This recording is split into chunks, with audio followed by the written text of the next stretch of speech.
자, 오늘은 모세와 바로가 펼치는 결전 제5라운드를 함께 만나봅니다. 모세와 바로가 대결하는 결전 제5라운드에는 몇 가지 특징이 있습니다. 첫째는 사전에 예고가 없이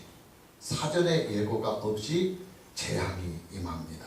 오늘 보면 16절에서부터 17절까지를 보면 여호와께서 모세 기르시되 아론에게 명령하기를 네 지팡이를 들어 땅에 티끌을 치라 하라. 그것이 애굽 온 땅에서 이가 되리라.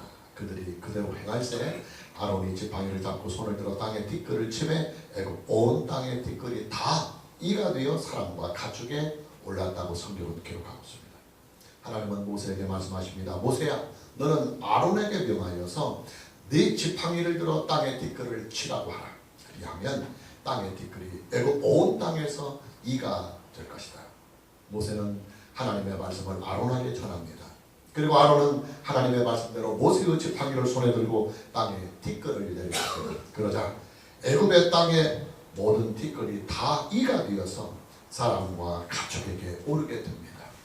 애굽 전역에 내리는 이 재앙이 제5라운드에서 나타나게 되는 것입니다. 중요한 것은 애굽 전역에 내리는 이 이의 재앙은 사전에 예고가 전혀 없이 재앙이 임하고 있다고 하는 사실입니다. 무슨 말이냐면 이의 재앙은 바로가 취한 어떤 행동과 바로가 취한 어떤 결과에 대한 하나님의 강력한 응징이요, 또 하나님의 징계요, 하나님의 심판의 성격이 있다 그 말입니다. 여러분, 하나님의 심판과 하나님의 징계는요 반드시 합법적으로 행하여집니다. 반드시 법대로 행하여집니다. 하나님은요 법이 없이는 죄인을 심판하지 않습니다. 하나님은요 말씀이 없이는 죄인에게 벌하지 않습니다. 여러분에게 여러 번 강조를 하지만 죄형 법정주의 원칙이 성경에 계속 흐르고 있다고 말씀드렸습니다. 죄는 오직 법으로만 정하고 죄에 대한 처벌도 오직 법으로만 정하는 것이 죄형 법정주의 원칙입니다. 법이 없으면 죄도 없고 법이 없으면 처벌도 없는 것이 바로 죄형 법정주의입니다. 하나님은요 죄를 법으로 정하십니다. 하나님은 죄에 대한 처벌도 반드시 법으로 정하시고 법으로 행하십니다. 하나님의 심판은 철저하게 죄형 법정주의 원칙으로 행하여집니다. 따라서 하나님의 심판은 반드시 심판이 행하기 전에 먼저 법이 있어요. 하나님의 징계는 항상 징계가 행하기 이전에 먼저 법부터 존재합니다. 하나님의 법이 뭐냐면 하나님의 선포된 말씀입니다. 하나님의 말씀이 법이요, 하나님의 말씀이 구원과 심판의 기준이며 잣대인 것입니다. 자, 그렇다면 여러분, 하나님께서 애굽에 내리치는 이의 재앙도요, 재앙이 내리기 전에 반드시 법이 먼저 있고 말씀이 먼저 있어야 합니다. 하나님께서 재앙을 내리시기 전에 반드시 왜 그 재앙을 애굽 땅에 내리게 되는지 하나님의 말씀이 먼저 오셔야 합니다. 그러나 오늘 본문 말씀에서만 보면 하나님은 바로에게 이런 말씀이 전혀 없이 사전에 예고나 사전에 경고나 사전에 말씀이 전혀 없이 세 번째 재앙인 이의 재앙을 내리시고 계십니다. 그래서 우리가 언뜻 보면 하나님께서 이 부분에 대하여 죄형 법정주의 원칙을 무시하는 것처럼 보여질 수 있습니다. 그러나 여러분, 우리는 이것을 알아야 합니다. 하나님은요 하나님 스스로가 만들어주신 하나님의 법을 신실하게 지켜가시는 분이십니다. 하나님은요 법의 입법자일 뿐만이 아니라 법을 지켜가시는 법의 수호자이기도 합니다. 그런데 왜 세 번째 재앙인 이의 재앙에서는 사전에 아무런 말씀이나 법도 주시지 않고 재앙을 덜컥 내리게 하시느냐? 그 이유를 우리는 알아야 합니다. 여러분, 애굽에 내리고 있는 이 이의 재앙은요, 재앙을 내리는 하나님의 말씀과 하나님의 법이 본문 말씀에 나타나 있지 않고 본문 말씀 바로 앞부분에 나타나 있습니다. 다시 말하면 이의 재앙이 나타나게 되는 그 원인과 그 이유가 앞 사건, 앞 본문에 있는 것입니다. 우리가 지난 시간에 보았던 말씀을 한번 복습해 봅시다. 우리는 지난주에 개구리 재앙을 보았습니다. 개구리 재앙은 하나님께서 애굽에 내리신 두 번째 재앙입니다. 하나님은 모세와 아론을 통해서 나일 강가와 애굽의 모든 물가에서 서식하고 있는 개구리들을 초자연적인 방법으로 육지에 상륙을 하게 하십니다. 육지로 상륙한 그 무수한 개구리들이 바로의 왕궁과 신하들과 백성들의 집까지 들어가게 됩니다. 그리고 바로의 왕궁과 백성의 집에 들어간 개구리들은 식탁에까지 오르고 침상에까지 오르고 심지어 잠을 자고 있는 사람들의 몸속에까지 들어가게 됩니다. 이 개구리 재앙이 나타나자 바로는요 모세를 급히 부릅니다. 그리고 모세에게 타협안을 제시합니다. 우리가 참고구절로 출애굽기 8장 8절 말씀을 보면 바로가 모세와 아론을 불러 이르되 여호와께 구하여 기도해서 나와 내 백성에게서 개구리를 떠나게 하라. 내가 이 부분이 중요합니다. 내가 이 백성을 보내리니 그들이 여호와께 제사를 드릴 것입니다. 모세와 아론이 여호와 하나님께 기도해서 개구리 재앙을 그치게만 해준다고 한다면 바로는 하나님의 말씀대로 이스라엘 백성들이 애굽에서 나가서 하나님께 제사를 드릴 수 있도록 보내주겠다. 지금 그렇게 말하고 있는 것입니다. 모세는 바로의 그 제안대로 다음날 하나님께 기도해서 개구리 재앙을 그치게 합니다. 문제는 이제 그 다음에 터집니다. 자, 개구리 재앙이 그치면 바로는 모세에게 타협안을 제시한 대로 이스라엘 백성들이 하나님께 제사를 드릴 수 있도록 애굽에서 내보내져야 합니다. 그러나 바로는 개구리의 재앙이 멈추자마자 마음이 돌변합니다.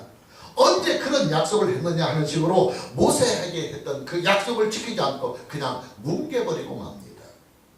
참고구절로 출애굽기 8장 15절 말씀을 다시 보면 그러나 바로가 숨을 쉴 수 있게 됨을 보았을 때, 즉 개구리 재앙이 멈추게 되었을 때 그의 마음을 완강하게 하여 그들의 말을 듣지 아니하였으니 여호와께서 말씀하신 것과 같더라.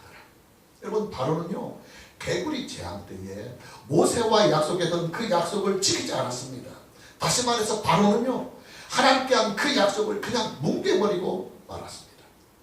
하나님은 바로에게 약속을 지켜서 개구리들을 다 죽게 하였는데 그것도 아주 친절하게 개구리들이 있는 자리에서 죽지 않고 밖으로 다 기어나와서 죽게 하셨는데 바로는 하나님께 한 그 약속을 지키지 않았습니다.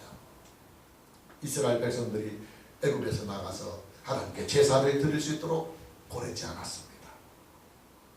애굽에 내린 세 번째 재앙인 이의 재앙이 사전에 아무런 예고가 없이 재앙부터 털컥 내려지는 원인이 바로 여기에 있는 것입니다. 바로가요 개구리 재앙 때 하나님께 한 그 약속을 지키지 않은 일에 대하여 하나님께서 바로에게 책임을 물으시는 것입니다. 바로가 개구리 재앙 때에 하나님께 한 그 약속을 뭉개버린 일에 대하여 하나님이 내리시는 강력한 징계인 것입니다. 무슨 말이냐면 이의 재앙이 나타나기 전에 이미 하나님의 말씀이 앞 사건에 앞 본문에 있었다는 사실이에요. 이의 재앙이 나타나기 전에 이미 하나님은 바로에게 말씀을 주셨습니다. 그리고 이미 법을 주셨습니다. 그리고 여러분 애굽에 내리는 이의 재앙은요 언뜻 보기에는 아무런 예고나 아무런 말씀도 없이 나타나는 것처럼 보여지지만 사실은요 이의 재앙 역시도 철저하게 죄형 법정주의 원칙을 따르고 있는 것입니다. 하나님의 말씀이 먼저 있었습니다. 하나님의 법이 먼저 있었습니다. 그리고 하나님은 먼저 주신 그 법대로 그 먼저 주신 말씀대로 바로를 징계하시고 바로를 심판하시고 주신 말씀대로 그리고 재앙을 내리시는 것입니다. 여러분 하나님의 구원과 하나님의 심판은요 반드시 법대로 행해집니다. 하나님의 구원과 하나님의 심판은요 반드시 하나님의 말씀대로 행하여집니다. 하나님은 철저하게 죄형 법정주의 원칙을 지켜가십니다. 그리고 죄형 법정주의 원칙 속에서 구원과 심판과 하나님의 모든 역사를 행하십니다. 우리가 이제 구약 성경을 보면요 하나님의 축복과 하나님의 저주가 자주 등장하고 있는 것을 볼 수 있습니다. 그런데 여러분 하나님의 축복과 하나님의 저주도요 아무런 원칙 없이 행하여지는 것이 아닙니다. 하나님의 축복과 하나님의 저주도요 반드시 죄형 법정주의 원칙을 따릅니다. 먼저 법이 있고 그 법대로 복을 주십니다. 먼저 법이 있고 그 법대로 저주가 있습니다. 하나님의 말씀이 항상 먼저 오고 먼저 주신 그 말씀대로 하나님은 복을 주시고 하나님의 말씀이 항상 먼저 오시고 그 말씀대로 하나님은 저주도 하십니다. 하나님의 말씀은 모든 것의 기준입니다. 하나님의 말씀은 모든 것의 잣대입니다. 하나님의 말씀은 모든 것의 근원이요 하나님의 말씀은 모든 것의 이유가 되는 것입니다. 여러분 우리가요 이런 것을 한번 생각해 볼 수 있습니다. 만일 하나님께서요 법도 없이 그냥 그때그때 하나님의 감정대로 모든 일을 판단해 버리시고 말씀도 없이 그때그때 상황에 따라서만 하나님께서 역사하시고 행하신다고 한다면 우리가 무엇을 근거로 하나님을 믿고 하나님을 순종할 수 있겠습니까? 하나님의 기분을 우리가 모릅니다. 하나님의 감정을 모릅니다. 그런데 우리가 무엇을 기준으로 하나님을 알고 그 하나님을 믿고 그리고 하나님께 순종해 나갈 수 있겠습니까? 여러분 재판을 하는 재판관이요 법도 없이 무엇을 근거로 죄인에 대하여 죄를 물을 수 있고 그리고 판결을 내릴 수 있겠습니까? 그래서 하나님의 법이 존재하는 것입니다. 성경이 존재하는 것입니다. 여러분 성경이 있어야 죄인과 의인이 구별이 됩니다. 성경이 있어야 구원의 대상과 심판의 대상이 구별이 됩니다. 성경이 있어야 축복의 대상과 저주의 대상이 구별이 되는 것입니다. 성경이 있어야 죄가 드러납니다. 성경이 있어야 죄에 대한 심판과 죄에 대한 처벌이 공의대로 행하여지는 것입니다. 성경이 있어야 이 세상의 질서가 세워지는 것입니다. 하나님을 믿는 일에도 마찬가지예요.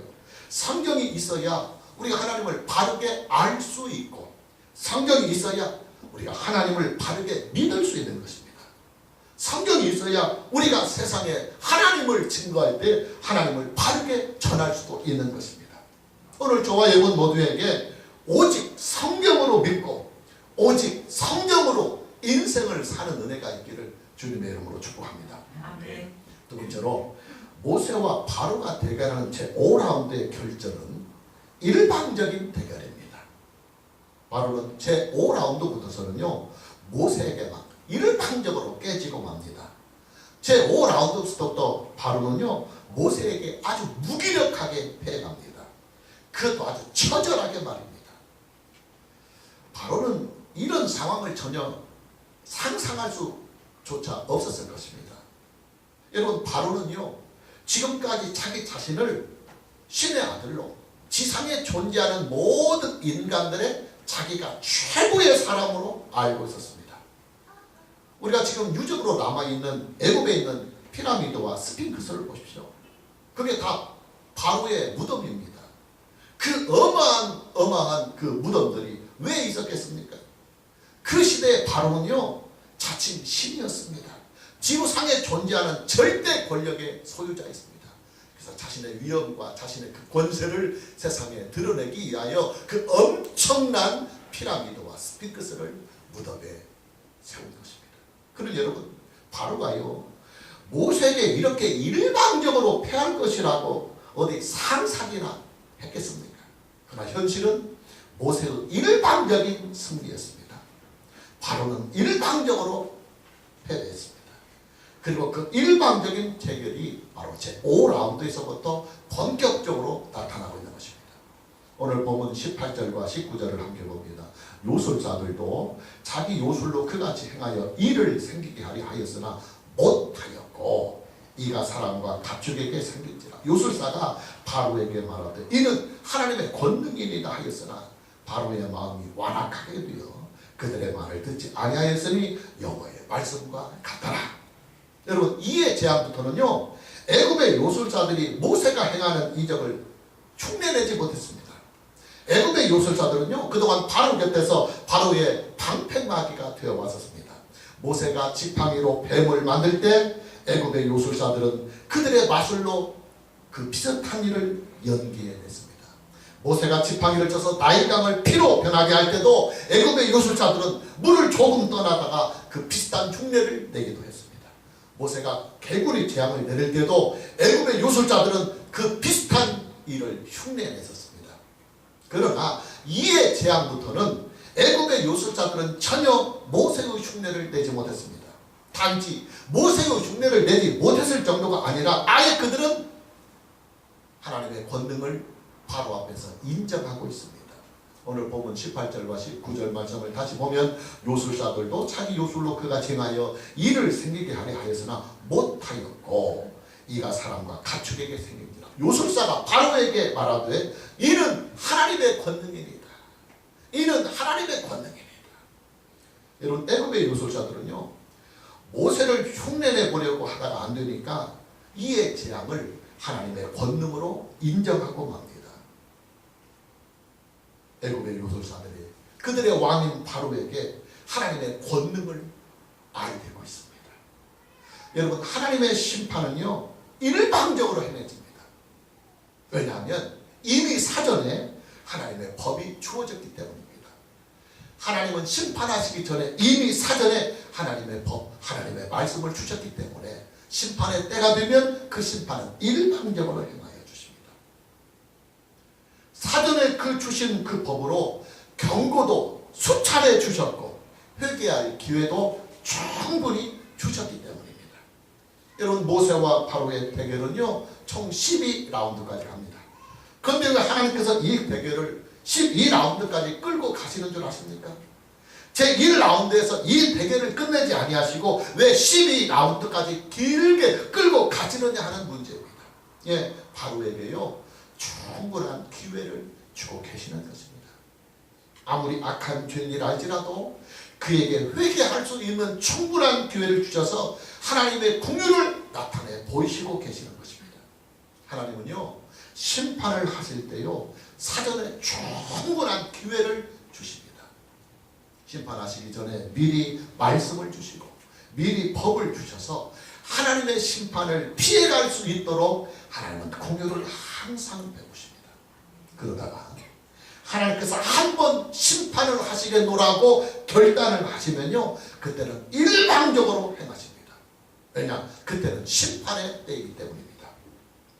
자, 들어보십시오. 여러분, 재판을 진행 중인 재판관은요, 재판이 진행 중일 때에는 원고와 피고에게 충분한 기회를 줍니다. 자기들을 변론할 수 있는 충분한 기회를 줍니다. 그러다가 판결의 때가 딱 되잖아요.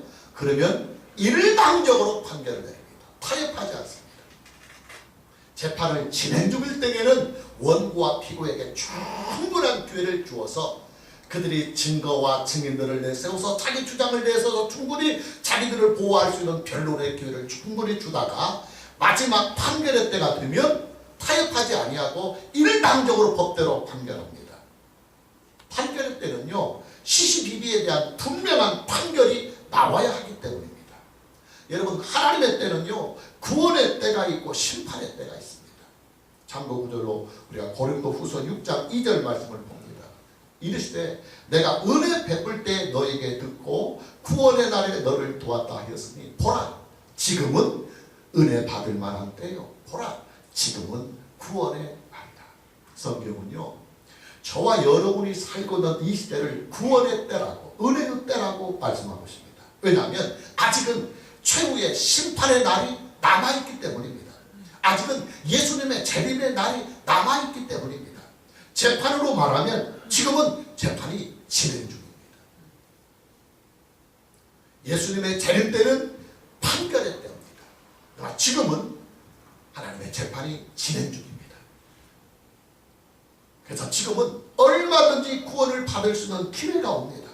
얼마든지 우리가 은혜를 받을 수 있는 충분한 기회가 우리에게 주어집니다.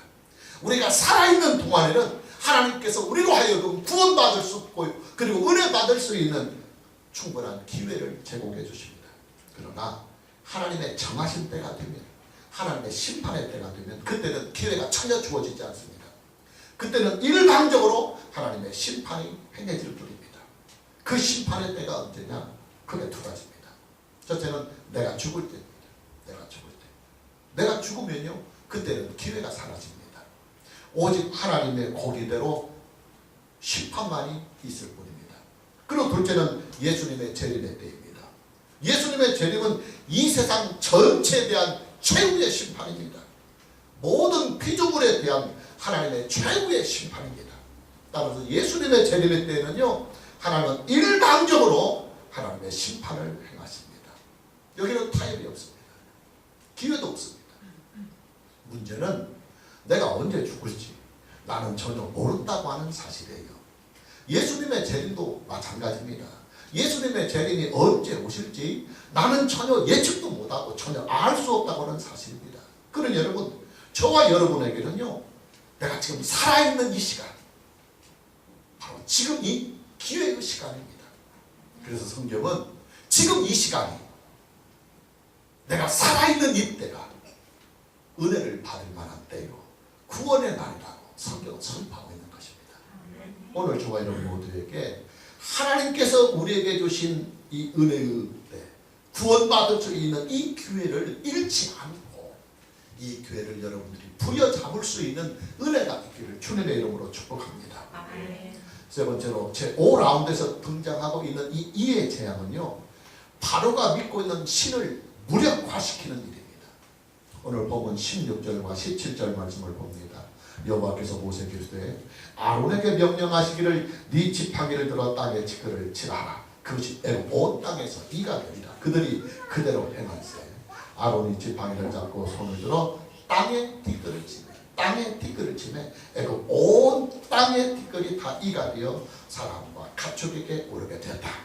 하나님은 모세에게 말씀하십니다. 너는 아론에게 명하여서 네 지팡이를 들어 땅에 티끌을 치라. 아론이 모세의 지팡이를 듣고 땅에 티끌을 치자 애굽의 온 땅에 티끌이 다 이가 되어서 사람과 가축에게 오르게 되었습니다. 여러분, 이의 재앙은요, 땅에 티끌에게 내린, 땅에게 내린 재앙입니다. 땅에 티끌이 뭡니까? 땅 속에 있는 그 수많은 티들과 먼지들을 티끌이라고 합니다. 셀 수도 없죠. 엄청나죠. 여러분, 애굽은요, 전 국토의 96% 정도가 사막이라고 해요. 엄청나죠. 근데 그 넓은 사막에 티와 먼지가, 티끌이 얼마나 많겠어요. 요즘도 지금 우리가 미세먼지 때문에 굉장히 어려움을 겪고 있는데 중국 땅도 그런 황야가 많아요. 벌판이 많아요. 그렇기 때문에 미세먼지가 바람만 불으면 널리 오는 거예요. 근데 애굽이라는 나라는요, 96%가 사막으로 되어 있다. 그러니까 한번 바람이 불면 거기서 나는 먼지, 이 티끌이 얼마나 많겠습니까? 근데 이 모든 것이 다 이가 되어버렸습니다. 이 엄청난 이들이 사람들과 짐승들에게 다 들어갔습니다. 중요한 것은 애굽 사람에게 있어서 땅이라고 하는 존재는 그들의 신이었습니다. 여러분, 애굽에는요, 많은 잡다한 신들이 있었습니다. 그 잡다한 신들 중에서 대표적인 신이 세 가지 있었습니다. 첫째는 하늘의 신이요, 둘째는 땅의 신이요, 셋째는 그들이 또 사용하고 있는 나일강 신이었습니다. 그래서 애굽의 제사장들은요, 하늘에 있는 신, 땅에 있는 신은 나일강 신에게 제사를 하기 위해서 3일에 한 번씩 머리를 밀었다고 그래요. 그리고 몸에 있는 모든 털도 3일에 한 번씩 다 밀었다고 그랬어요. 왜냐하면 제사를 드리기 위하여 제사장도 정결한 몸으로 하기 위해서 3일에 한 번씩 온 몸에 있는 털을 싹 밀어버리는 것입니다. 그런데요, 애굽의 사람들이 그렇게 신으로 숭상하고 있는 그들의 땅이 이제는 온통 이로 덮이고 말았습니다. 그리고 그 이들이 바로뿐만 아니라 애굽의 요술자들과 애굽의 제사장까지도 다 들어가 버렸습니다. 하나님은 모세와 아론을 통해서 바로와 애굽의 제사장들과 애굽의 요술자들과 애굽 사람들이 믿고 있는 땅의 신을 무력화시키고 있는 것입니다. 하나님은 바로와 애굽의 요술자들과 애굽의 제사장들과 애굽의 백성들에게, 야, 땅의 신 따로 없다. 내가 땅을 만들었고 이 땅의 주인은 바로 나다. 할렐루야. 땅을 다스리고 지배하는 분이 나 여호와요, 땅의 주인이 나 여호와라고 하는 이 사실을 지금 바로와 애굽 백성들에게 강력하게 이의 재앙을 통해서 나타내 보이고 계시는 것입니다. 여러분, 우리는 이것을 알아야 합니다.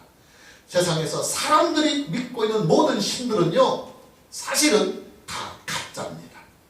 사람들이 만들어낸, 있어서 믿는 신이 아니라 사람들이 상상 속에서 만들어낸 가짜 신일 뿐입니다.